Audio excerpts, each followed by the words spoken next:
नमस्कार साथियों, मैं विशाल शर्मा आप सभी का स्वागत करता हूं आपके YouTube चैनल मधुसूदन क्लासेस पर। आज हम यूपीएसआई स्पेशल मूल विधि के लिए एक छोटा लेकिन महत्वपूर्ण टॉपिक यहां पर स्टार्ट करेंगे, यहां पर उसको देखने का प्रयास करेंगे। टॉपिक का नाम है दहेज प्रतिषेध अधिनियम 1961। 1961 का ये एक्ट है, इसको हम देखने और समझने का प्रयास करेंगे। इसकी शुरुआत जनरली हम हमारे संविधान का आर्टिकल 15 और आर्टिकल 15 में भी क्लोज नंबर 3 ये स्पेशली प्रावधान करता है, ये स्पेशली नियम बनाता है कि सरकार दो वर्गों के लिए, एक तो महिला यानी कि वुमेन्स और दूसरा चाइल्ड्स यानी कि बच्चों के लिए और महिलाओं के लिए स्पेशल लॉज बना सकती है, स्पेशल कानून बना सकती है, स्पेशल नियम्स बना सकती है। तो वुमेन्स एम्पावरमेंट बढ़ाने के लिए और महिलाओं को डेवलपमेंट की मुख्य धारा में लाने के लिए, ताकि वो अपना जीवन सम्मान, सुरक्षा और स्वतंत्रता के साथ जी सके, इसके लिए कुछ कुरीतियों को खत्म करने के लिए सरकार समय समय पर कमिटेड है, प्रतिबद्ध है। और इसी चीज को लागू कराने के लिए भारत सरकार के द्वारा दहेज जैसी कुरीतियों को खत्म करने के लिए एक अधिनियम लाया गया 1961 में, जिसे हम दहेज प्रतिषेध अधिनियम 1961 के नाम से जानते हैं। इंग्लिश में जिसको हम डावरी प्रोहिबिशन एक्ट 1961 के नाम से जानते हैं। 1961 का ये अधिनियम संख्यांक 28 है, 28वां संख्यांक है इसका, जिसको पार्लियामेंट के द्वारा पास किया गया। तो ऑब्जेक्ट आप इसका बेसिकली समझते हैं कि भाई इसका ऑब्जेक्ट क्या है, महिलाओं को दहेज जैसी कुप्रथाओं से बचाना और उनको स्वतंत्रता, समानता प्रदान करते हुए उनके लिए गरिमा के साथ जीवन जीने का अधिकार उनको प्रोवाइड करना। चलिए, तो इसमें यदि हम मूल रूप से धारा देखें तो मूल रूप से इसमें 10 सेक्शन है, ABCD करके कुछ बढ़ जाते हैं। और राष्ट्रपति साहब ने इसको 20 मई 1961 को अपनी कंसेंट दी, अपनी सहमति दी। इसके अलावा ये 1 जुलाई 1961 एक साथ 1961 को ये एक्ट आपका लागू हुआ या प्रभावी हुआ। चलिए, तो इसकी मुख्य प्रावधानों के बारे में हम पढ़ते हैं। छोटा सा एक्ट है, इसको समझने का प्रयास करेंगे। सबसे पहले हम देखते हैं सेक्शन नंबर 1। सेक्शन नंबर 1 आपका यानी कि धारा 1 इसके संक्षिप्त नाम के बारे में बताती है, उसके विस्तार के बारे में बताती है और प्रारंभ के बारे में बताती है, जो हमने पिछली स्लाइड पर देखा है। चलिए, तो इस अधिनियम का जो संक्षिप्त नाम है उसका नाम है दहेज प्रतिषेध अधिनियम 1961, यानी कि इसको हम किस नाम से जानते हैं, डावरी प्रोहिबिशन एक्ट 1961 के नाम से जानते हैं।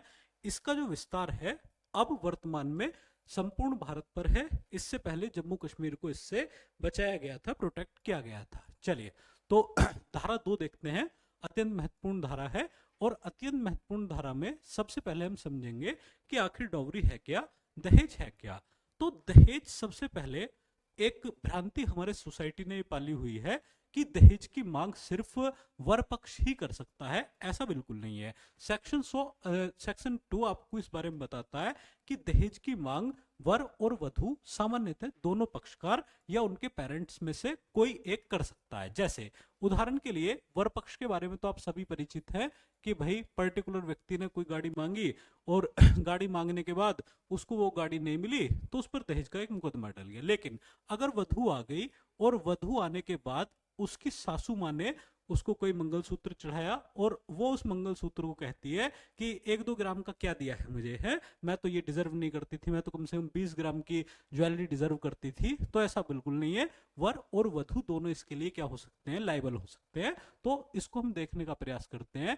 इस एक्ट में दहेज से कोई ऐसी संपत्ति, पहली चीज क्या होगा, कोई सिक्योरिटी होगी। दूसरा क्या होगा, मूल्यवान प्रतिभूति होगी, यानी कि वैल्यूएबल सिक्योरिटी होगी। उदाहरण के लिए किसी के पेरेंट्स ने अपना मतलब प्लॉट कोई नाम कराया हुआ है, किसी जगह पर शेयर मार्केट में इन्वेस्ट किया हुआ है, आप उसको ये लगातार कह रहे हैं कि जब तुम दहेज में आओ तो उस मकान के कागज मेरे लिए लेकर के आना, उस प्लॉट को मेरे नाम करा देना।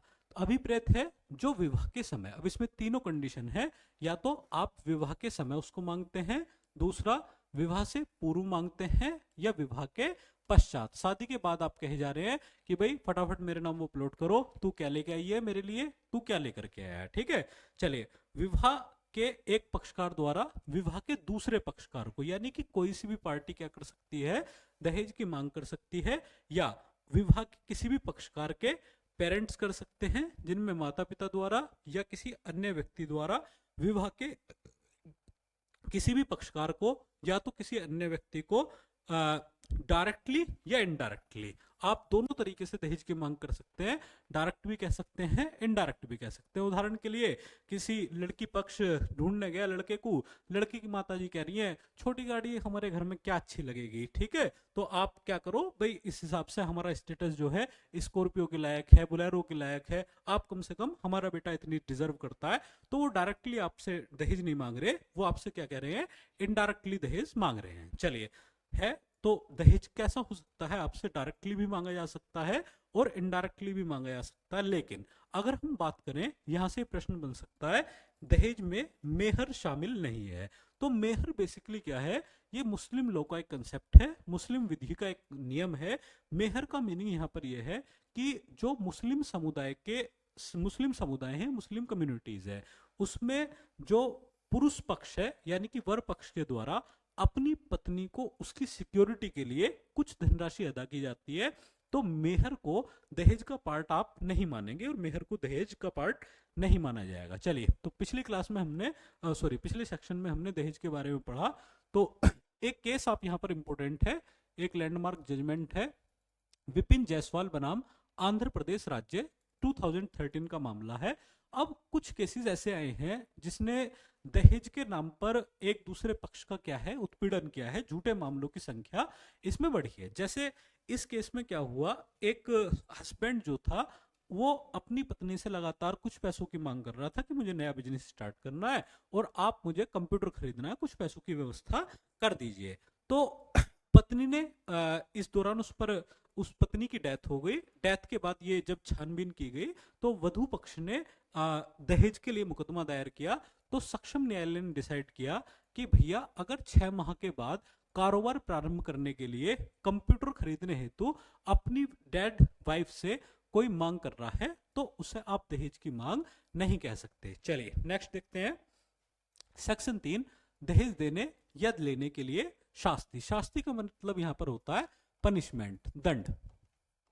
तो पनिशमेंट क्या है, इसको हम देखते हैं।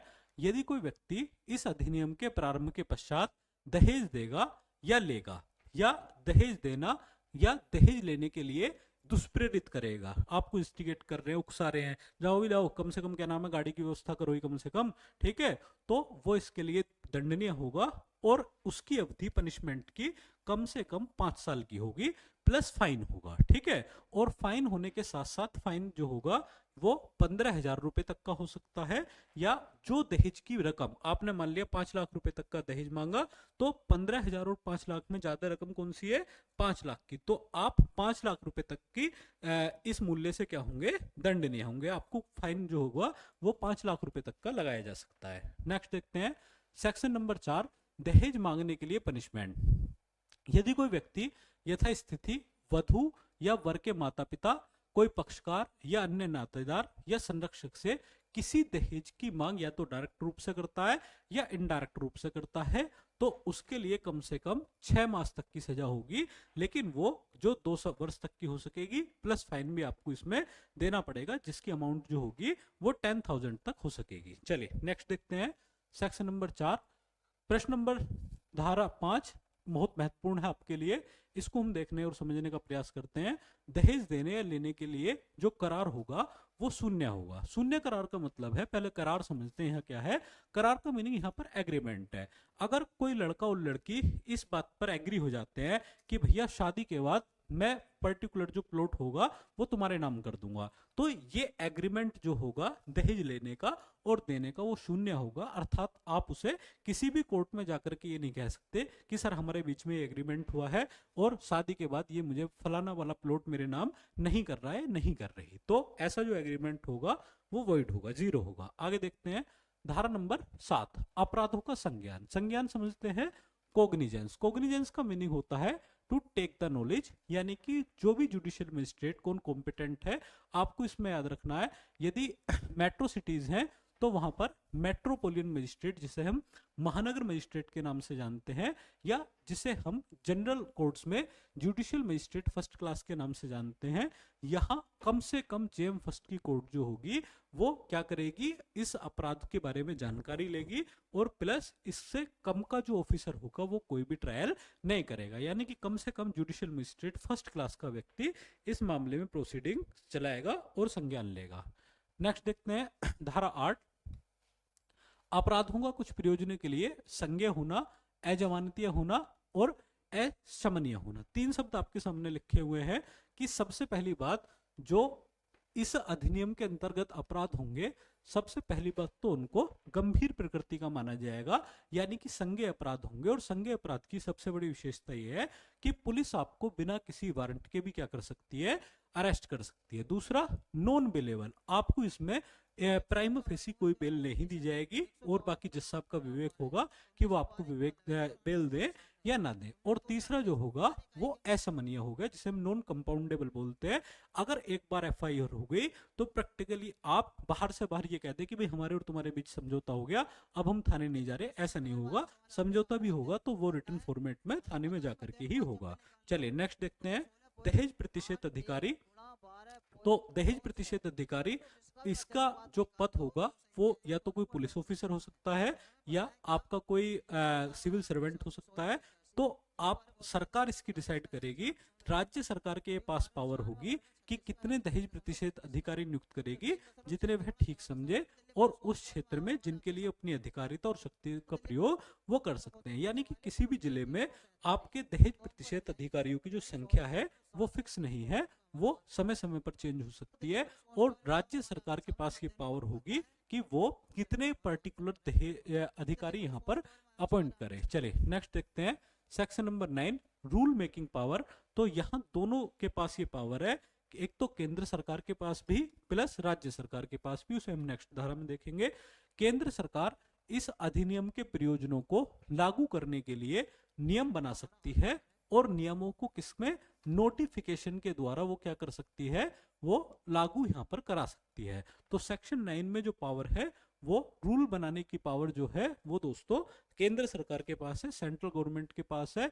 और सेक्शन 10 में ये जो पावर है वो स्टेट गवर्नमेंट के पास है, यानी कि स्टेट गवर्नमेंट इस अधिनियम को लागू कराने के लिए, कार्यान्वित कराने के लिए बाय नोटिफिकेशन यानी कि अधिसूचना के द्वारा कुछ नियम बना सकती है और उनको लागू करा सकती है। चलिए दोस्तों, आज की क्लास हम यहीं ओवर करते हैं, मिलते हैं जल्द ही नई क्लास में एक नई एक्ट के साथ। Thank you very much.